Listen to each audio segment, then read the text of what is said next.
Hi, this is Kendall Boyson, professional life and recovery coach, and you're listening to Encouragementology, the practice of instilling hope.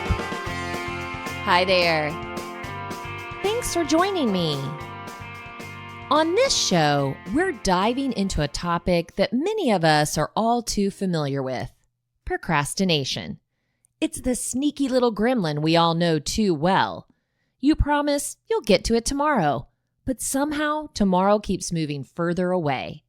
The truth is, procrastination isn't about being lazy or disorganized. It's often about dodging discomfort, whether it's tackling a tough project, having a hard conversation, or just folding that mountain of laundry. It's not complicated, but let's face it, it is hard. The good news, with the right mindset and a few practical strategies, you can kick procrastination to the curb and finally get stuff done. So, grab your to-do list if you haven't procrastinated on making one, and let's explore why we put things off and how to overcome this all too common hurdle. Because, hey, even a baby step forward is better than a perfectly polished excuse. Most of the time. Just kidding. All right, let's kick things off with a quick, no-pressure quiz to see where you stand on the procrastination spectrum. Grab a pen or just think about your answers, but no procrastinating. Answer yes or no to these questions. 1. Do you ever tell yourself, I work better under pressure, and then wait until the last minute to start a task? 2. Is it, I'll get to it tomorrow, your official life motto? 3. Do you have projects or tasks that have been on your to-do list so long they feel like part of your furniture? 4. Do you find yourself doing something else productive, like cleaning the fridge or reorganizing your closet, to avoid the real thing you need to do? And 5. When you finish one task, do you think, woo, I deserve a break, and then start a 4-hour Netflix marathon? If you answered yes to even one of these, procrastination might be paying you a visit. If you answered yes to all 5, well, we've got some work to do, but don't worry, you're not alone. Now let's dive in and figure out what's really going on behind the scenes when we procrastinate, and more importantly, how we can start turning those I'll do it tomorrow moments into, wow, look at me go. To tackle procrastination, we first need to understand what it is and why we do it. Procrastination is more than just laziness. It's a complex psychological behavior rooted in our desire to avoid discomfort. According to an article from Verywell Health, procrastination can lead to increased stress, health problems, and poor performance. It's often linked to factors like fear of failure, perfectionism, and low self-esteem. Recognizing these underlying causes is the first step towards change. Procrastination is characterized by delaying work on a task that requires completion. While it's not a mental health disorder, procrastination can cause psychological distress. Frequent procrastination may negatively affect your personal, school, or work lives. Let's discuss the types of procrastination, what causes them, the negative impacts, and how to overcome them. So let's get it straight. Procrastination is when a person delays a task or puts something off until the last minute or even past the deadline. Procrastinators will often do other tasks in advance of starting or returning to a task or commitment they're avoiding. For example, if there's a difficult conversation to be had at work, procrastinators may take on other tasks to avoid an anticipated discomfort. Impending deadlines may prompt procrastinators to check out on social media until the last minute, or to do menial household activities like sweeping or washing the floor, or other tasks they've been procrastinating doing for longer, like answering emails. One estimate claims that 20% of U.S. adults are procrastinators. Estimates may be even higher today due to the ever-present distractions of technology and social media. So, Identifying what type of procrastinator you are is the beginning step in changing your behavior. There are 6 types of procrastination based on the main perceived issue causing the behavior.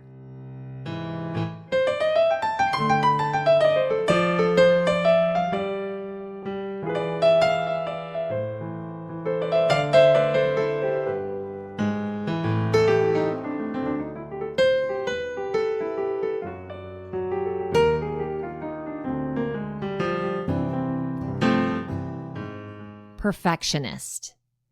This is someone who has high standards and fears not meeting expectation and puts off work because they fear they won't do it correctly. There's a dreamer. This person has big goals but no plans for success. The worrier. Fears change, has worst-case scenario thinking, and resists risk-taking. The defier. This person is a promise maker with poor follow-through and many excuses or reasonings for not doing the task. The crisis maker may unintentionally or intentionally create chaos at the last minute to delay work. And then the overdoer has unrealistic expectations of what can be achieved and lacks priority setting abilities. So what are the causes of procrastination? While everyone's reasons for procrastinating are unique, there may be a common element of fear and perfectionism motivating procrastinating behavior. Perfectionism makes a person want to do every task flawlessly, which becomes a block to getting things done and leads to procrastination. Revenge bedtime procrastination is when a person sacrifices sleep for staying up later and doing whatever they didn't have time to do during the day. This may include scrolling through social media, watching television past bedtime, or so close to bedtime that it disrupts your total sleep. This isn't the same as truly unwinding or relaxing because this type of procrastination quickly adds to sleep deprivation, which is directly associated with mental distress and disorders, including depression. Procrastination doesn't do anyone any favors. It can create problems beginning in your school years when you may delay deadlines, project management, and follow-through. Studies have shown that the earlier an assignment is submitted, indicating less procrastination, the higher the academic achievement. Other negative impacts of this behavior are increased risk for anxiety and depression, low self-esteem, increased stress, and poor impulse control. Putting things off you eventually do anyway also takes energy and time. Avoiding tasks doesn't make you stop thinking about them or worrying about them. Procrastination is a learned behavior, and it can be unlearned. A good place to start is to acknowledge that you are procrastinating. Once you recognize this behavior in yourself, you can figure out what's causing you to procrastinate and change it. Here are some ways to overcome it. Identifying the role of procrastination in your life. Making time for time management. Breaking up large projects into smaller tasks. Finding productive reasons to keep working on tasks and commitments. Keeping your goals realistic and reassessing goals and strategies as needed. Procrastination may stem from many factors, including an underlying mental illness or perfectionism. People who want to stop this behavior can do so by assessing from where the problem arises and working to develop new coping methods. Everyone procrastinates from time to time. If constant procrastination is disrupting your life, it may be time to look at what's causing you to do it, whether it's being caused by perfectionism or an underlying issue. There are plenty of ways to stop it and live a better life.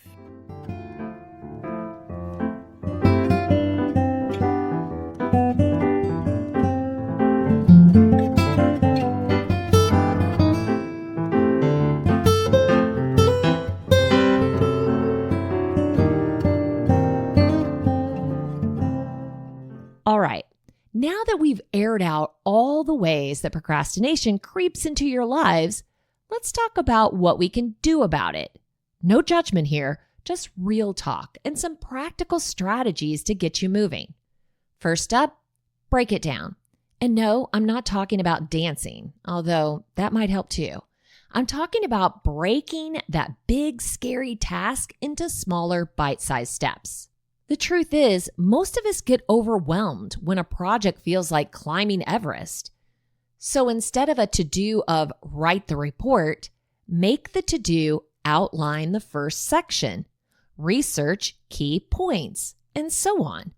It's like eating a giant pizza one slice at a time.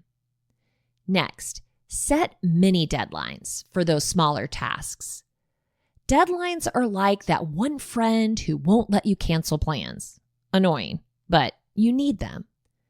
Giving yourself clear, short-term goals keeps you accountable and makes progress feel achievable. Plus, there's nothing like the satisfaction of checking off a box. Now, here's the fun one. Try the scary hour. No, it's not a horror movie marathon, as tempting as you might think that sounds. This is a time-blocking trick where you dedicate just 1 hour to the task you've been avoiding. 1 hour, that's it. You will be amazed at how often the hardest part is just getting started. And hey, if you're still alive at the end of the hour, maybe go for another one. Another biggie, practice self-compassion. Seriously, stop beating yourself up. We're all human and procrastination happens. Remind yourself that you're doing the best you can, and a little kindness can go a long way in motivating you to try again. If you're someone who thrives on structure, use tools to keep yourself on track. Or go old school with a sticky note system, whatever works for you. Lastly, reward yourself for finishing even the smallest task. Sometimes a little bribery goes a long way. Finish that spreadsheet? Treat yourself to a coffee break. Made it through that dreaded phone call? 10 minutes of guilt-free scrolling through memes. Positive reinforcement is key. And at the end of the day, beating procrastination isn't about magically transforming into a productivity machine overnight. It's about making small, consistent changes and proving to yourself that you can do it. Remember, progress is progress, no matter how tiny the step. And hey, if all else fails, just start with one little thing. Sometimes that's all it takes to get the momentum going.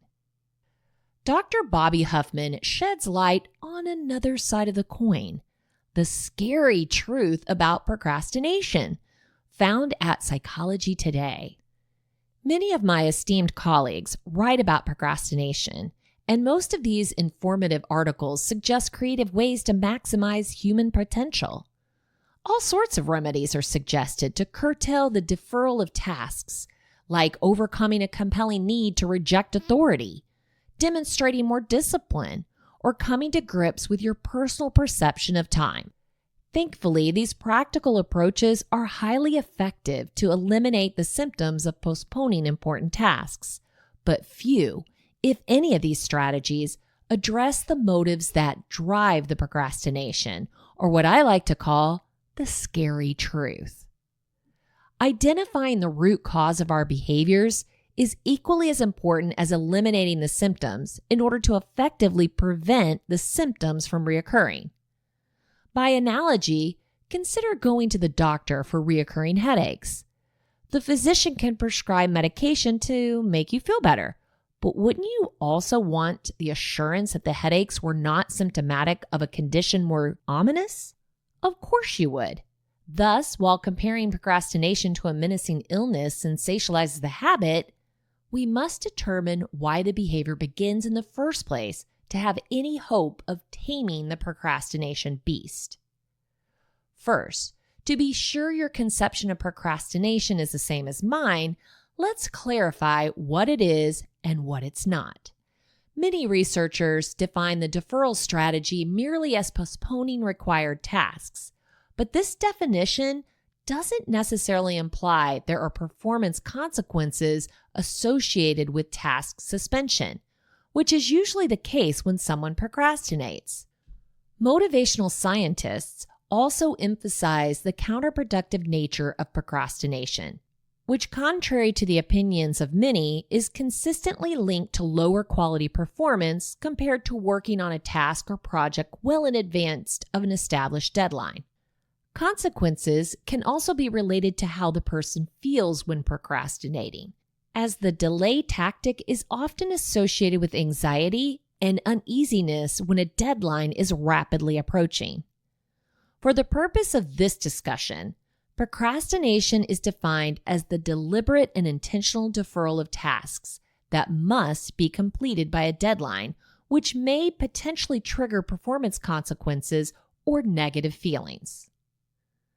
Complicating the procrastination dilemma is the stark reality that procrastinators often succeed in reaching their academic and performance goals despite putting things off. When success is achieved, the procrastination belief is reinforced, often increasing the frequency of similar future deferral behaviors.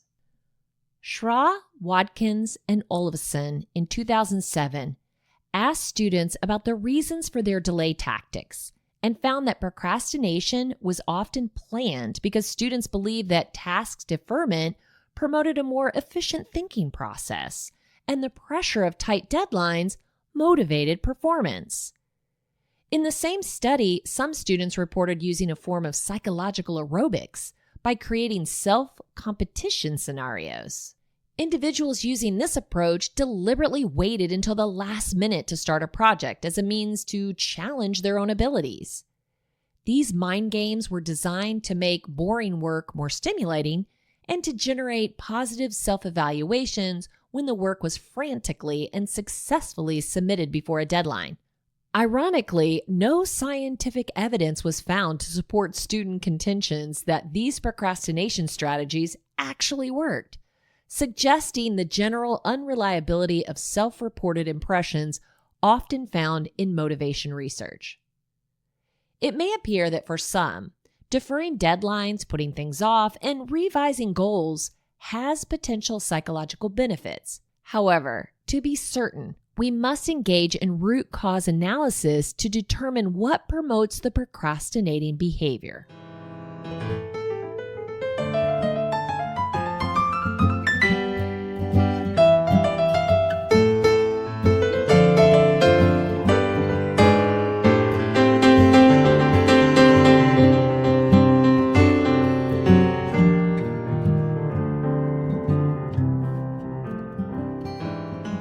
To clearly understand the underlying reasons for procrastination, it's crucial to evaluate what drives an individual's competency perceptions, as well as how a person wants to be perceived by others, collectively described as the evaluation of one's overall self-worth. Globally, individuals strive to be viewed as competent and capable. People want to believe that they're able to execute courses of action to meet their desired work or academic goals. Individuals tend to appraise their degree of competence not entirely based upon actual ability and knowledge, but instead make personal evaluations based upon self-assessed competency, as well as how they believe they are seen by others. When we feel capable, our self-worth increases, and when we have self-doubts, or believe that others evaluate us unfavorably, self-worth retreats. As a personal motive, the perception of positive self-worth alone can be the catalyst towards selecting performance tasks we believe can be completed with a high probability of success, while steering clear of those targets deemed overly challenging or having a strong likelihood of failure. When evaluating self-worth, individuals often stake their personal reputations based not upon what they specifically achieve, but on subjective reactions to their accomplishments. Feasibly, two individuals can attain identical results, but reach entirely different conclusions about the suitability of the outcomes. One person may react positively, resulting in enhancements to self-worth, while the other person may view the identical achievement as frustrating and defeating, leading to negative feelings and deteriorating self-evaluations. I know, all pretty technical, but stick with me. In a nutshell, at its core, procrastination ties directly to self-worth. People often equate their competence with their value, fearing that failure might expose incompetence. By procrastinating, they protect their self-esteem, as any failure is attributed to lack of effort and not capability. Get it? Huffman suggests breaking this cycle by increasing self-awareness of the behavior and its triggers. Figure it out. Where is it coming from? Take the time to dig a little deeper and also be honest with yourself. Providing opportunities for success that align with current skills, building confidence. So set yourself up for success. If you need a little help, don't take it too risky when you're first getting started. Challenging perfectionist tendencies and reframing failure as a natural part of growth. Ultimately, addressing the root cause of procrastination, how individuals perceive their worth, provides a more sustainable path to overcoming it than simply treating the symptoms. But let's continue on with his ideas on overcoming procrastination. So again, knowing the source of procrastination and why self-protective strategies are engaged, what tools can we use to fix the problem? Our primary focus should be on taking steps to boost or restore elevated competencies beliefs, and specifically to modify how people see themselves in relation to others.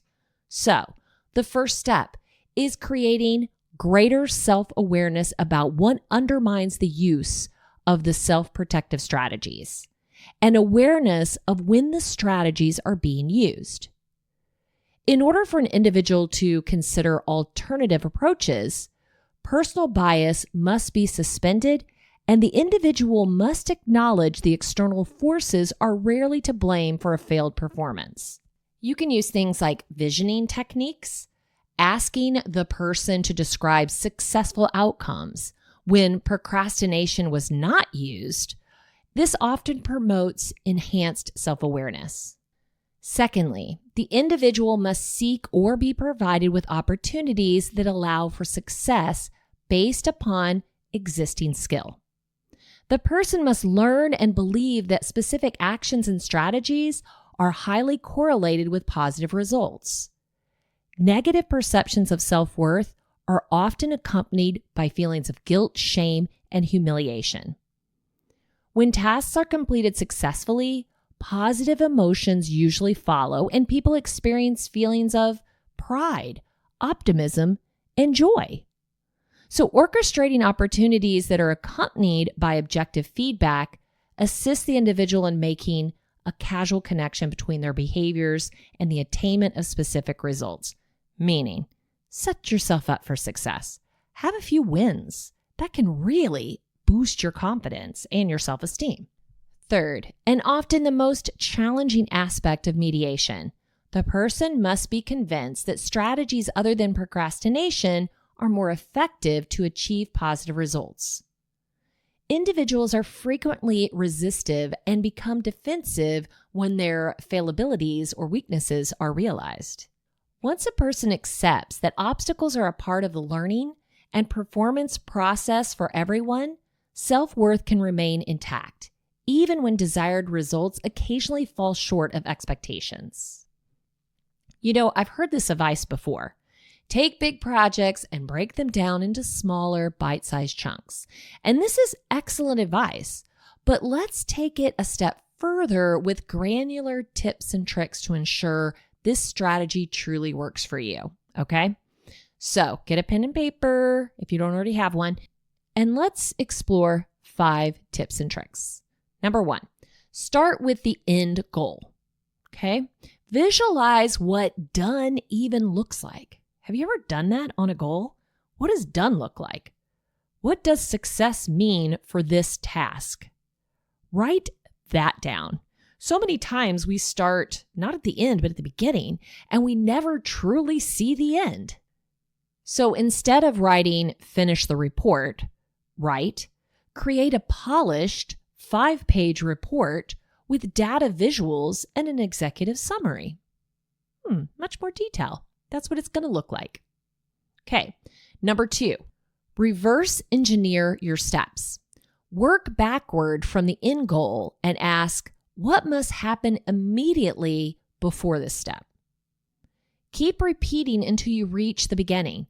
And before that, and before that, and then what would I do to get there? And what is that? So you see what I'm saying? Work yourself back. So here's an example. For create a polished report, steps might look like format and proofread the final document.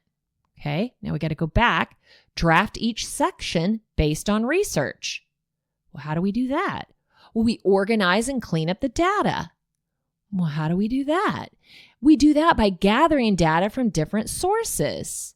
So you can just continue to work yourself backwards. Okay.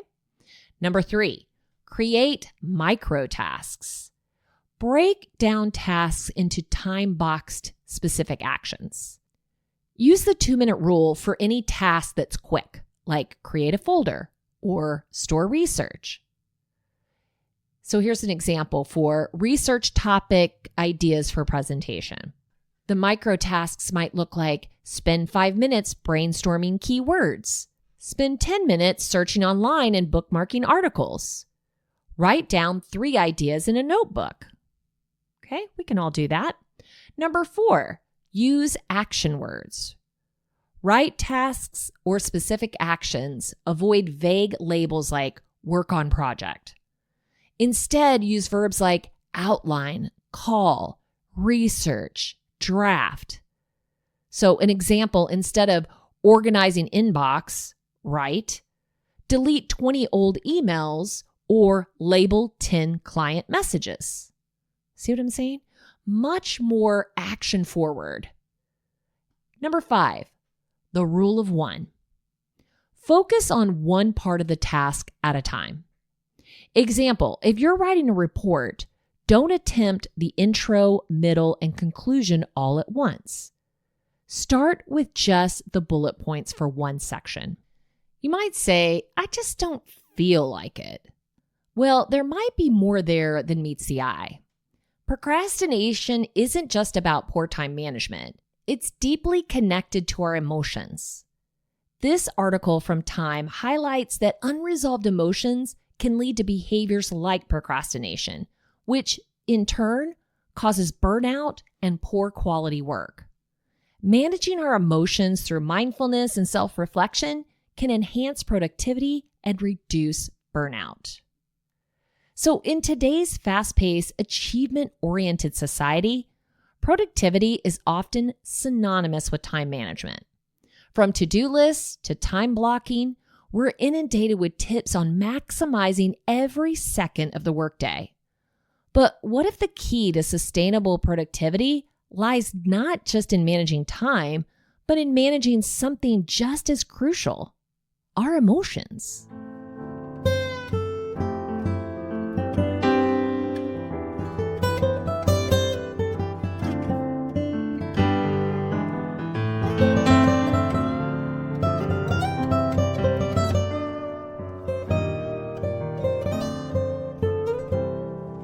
As workplace stress and burnout continues to rise, the conversation about productivity is shifting.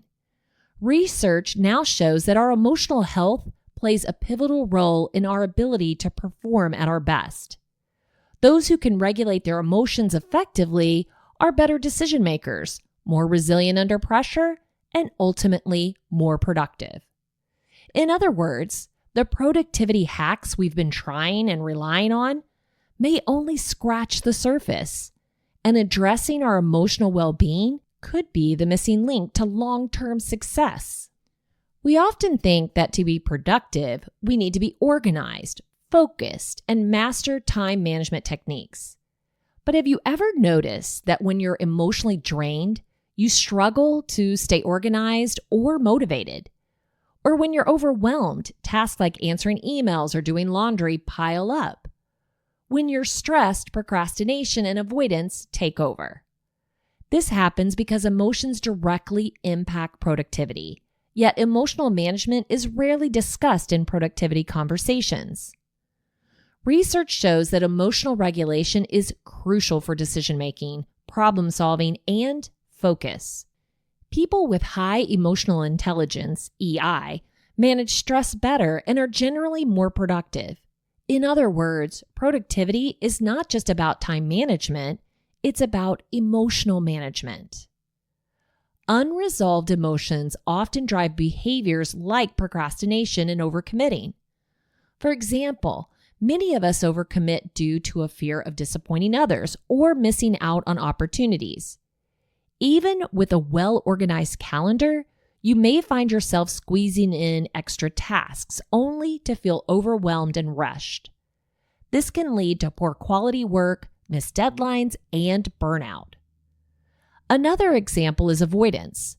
Studies show that 20 to 25% of adults worldwide are chronic procrastinators, and that this behavior is often closely linked to anxiety and depression.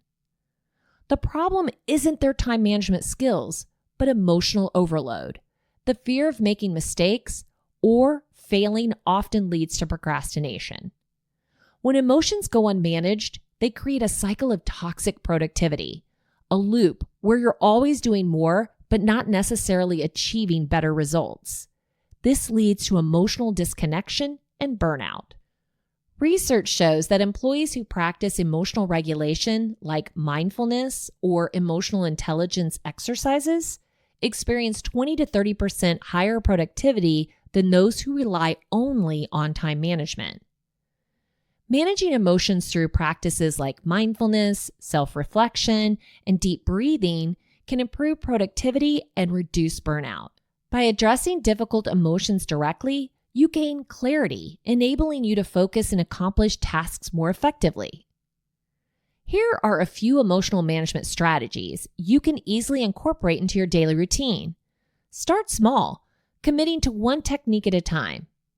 Aim for an 80% success rate before adding more strategies, as the percentage rate is more realistic and attainable with outside factors and fluctuating emotions.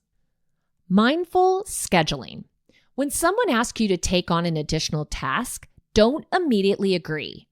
Ask for some time to consider it and review your other obligations. This gives you space to regulate emotions like anxiety and avoid overcommitting. Secondly, review your commitments regularly and consider cutting one or two out. Practice saying no or scaling back to reduce emotional overwhelm. Set emotional boundaries around work. Separate your work outcomes from your self-worth. By shifting from a perfectionist mindset to a growth-oriented one, you focus on learning rather than only on achieving perfect outcomes. This reduces negative emotions tied to work and helps you maintain healthier work-life balance. Daily emotional check-ins. Before, during, and after tasks. Ask yourself how you feel and identify one small action that could help you feel better and more grounded. Weekly, reflect on your motivations for doing certain tasks and ask yourself whether it's necessary to keep doing them. Handle difficult emotions in real time. When intense emotions arise, engage your senses to regain control. For example, name 5 colors you see, count backward from 10, or even drink cold water to reset your physical state. To connect with your body, do a quick stretch, scan your body for tension, and release it through breath work or movement. The 3R method. Regulate, relate, reason. Regulate. Identify and label the emotion you're feeling. I feel anxious. And take 3 breaths. Relate. Accept your feelings without judgment. It's normal to feel anxious before a big presentation. And reason. Think through the situation and find a constructive response. Remind yourself of your past successes to reduce anxiety. True productivity isn't about doing more in less time. It's about managing your energy, emotions, and well-being over the long term. But this isn't an easy or simple task to overcome, especially if you're experiencing more serious burnout and heightened emotions. When you're caught up in the grip of toxic productivity and unresolved emotions, it can be difficult to recognize what is really going on. Breaking out of the cycle of toxic productivity starts with creating a moment of awareness. Pause and ask yourself, why am I pushing so hard right now? What am I trying to prove or avoid? Regular self-reflection allows you to observe and understand your habits, ultimately helping you change them.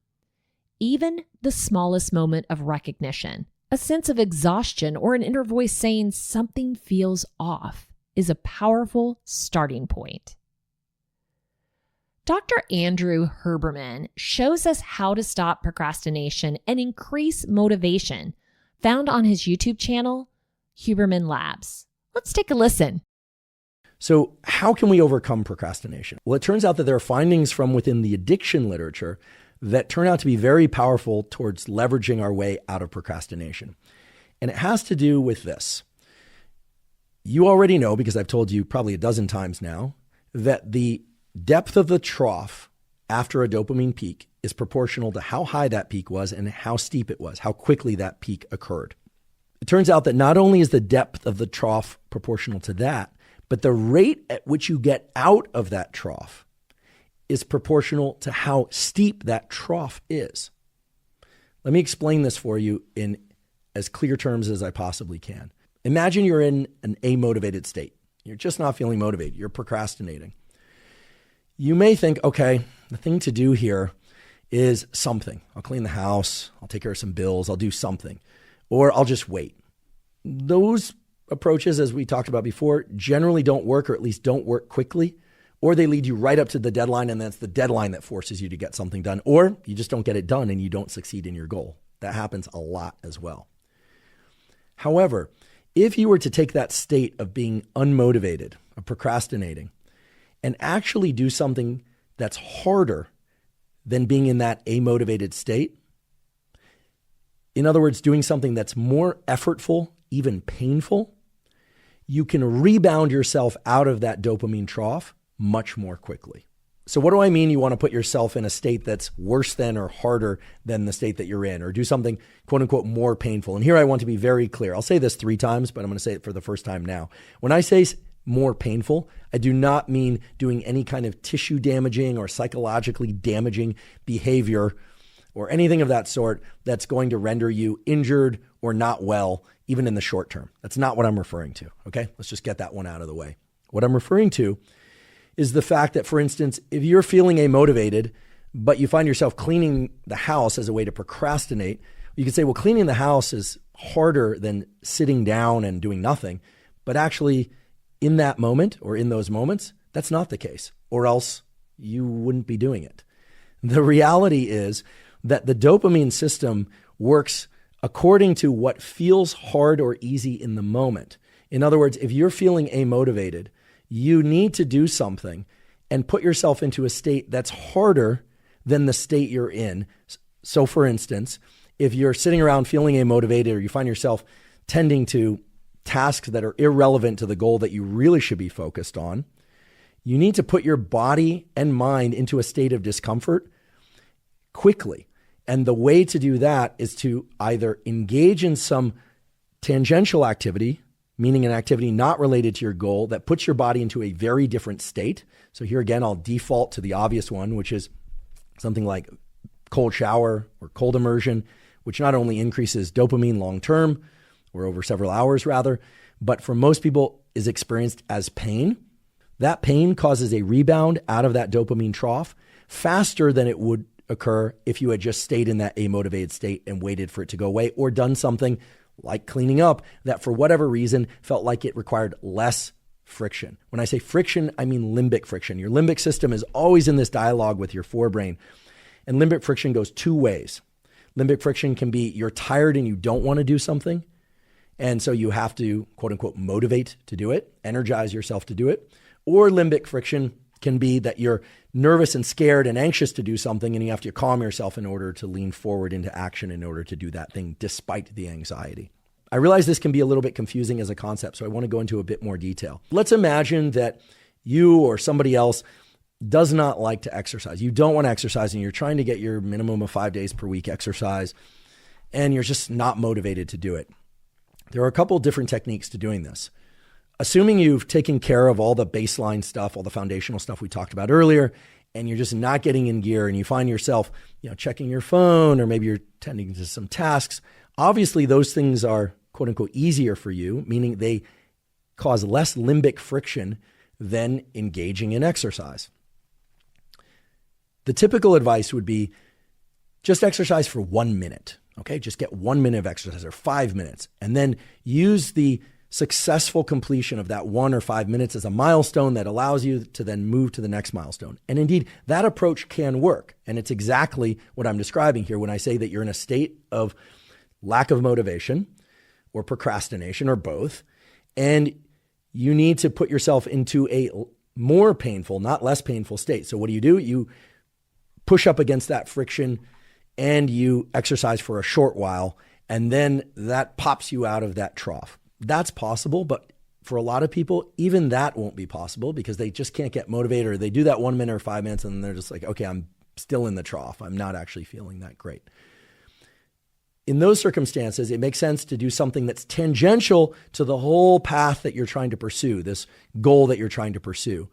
That is, believe it or not, much worse than just being amotivated. And when I say worse, I don't mean picking some task that normally you don't like to do, but now you're willing to do. I mean, literally thinking about what would be worse than being in this state. Again, without causing yourself tissue or psychological damage. What would be worse? Well, cold water would be worse for many people, very cold water.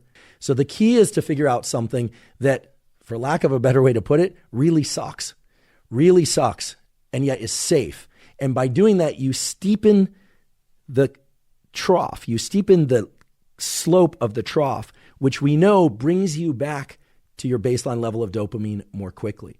Now, for some people, that will be deliberate cold exposure through cold shower, ice bath. And I have to tell you that if you're cringing as I say this, well, then there you go. You now have a tool that you cringe even when you just think about, and therefore represents a great tool for you. So if I'm procrastinating to do something I really need to do, should I just simply wait for that procrastination to evaporate? No.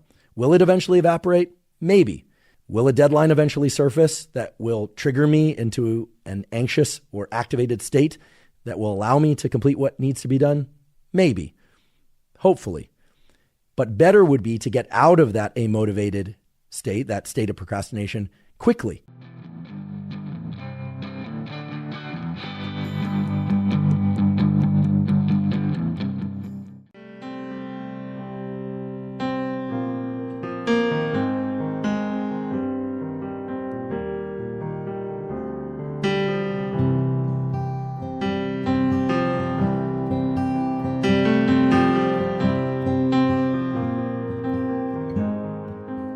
If you want to share encouragementology with a friend who needs to know they're not alone in this journey of self-discovery, you can visit encouragementology.com or anywhere you stream your content to receive this episode and all others. Follow us on Facebook and Instagram for additional encouragement throughout the week. So I challenge you. Identify one task you've been putting off and apply one of the strategies we discussed today to start. Remember, taking the first step is often the hardest part, but it's also the most rewarding. I know you can do it. Thank you for listening to Encouragementology with Kendall Boyson, where we find positive ways to handle some of life's challenges. I stumbled through until the path was clear. That's when I found